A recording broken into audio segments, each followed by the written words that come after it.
Most people are walking around with the wrong credit card. Too much interest, no rewards, no real plan. Let's fix that. Choosing the wrong card doesn't just cost you points. It's like buying a car because it's shiny, but the engine doesn't work.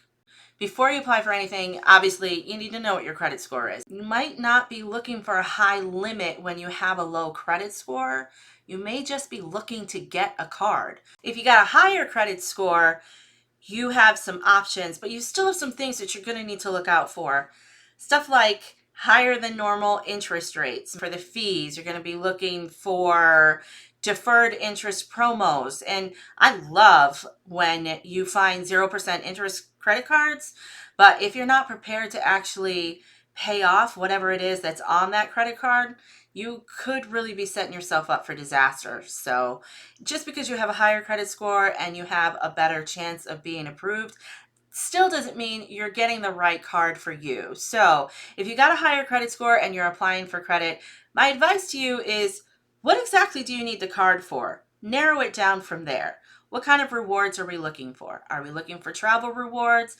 Are we looking for hotel rewards, air flyer miles, or just cash back? That one's my favorite. Why do you need this card? So here's a quick checklist for you.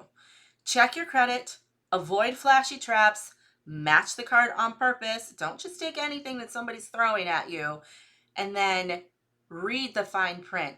If you're looking for the disclosure statement for a credit card company specifically, you can go to the CFPB website and search for a lot of different disclosure statements and read through the kinds of things that they're having you agree to, and that will set you up for success as well. So I hope this made you stop and think for a minute about why exactly you are trying to get a new credit card. And coming up in this series, I'm going to start breaking down some cards that are available based on what level you have with credit.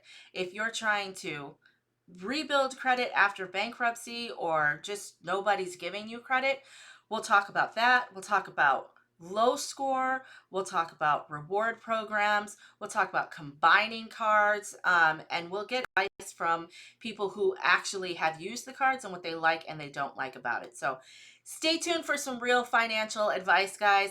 I'm Stephanie Adams. We'll talk soon.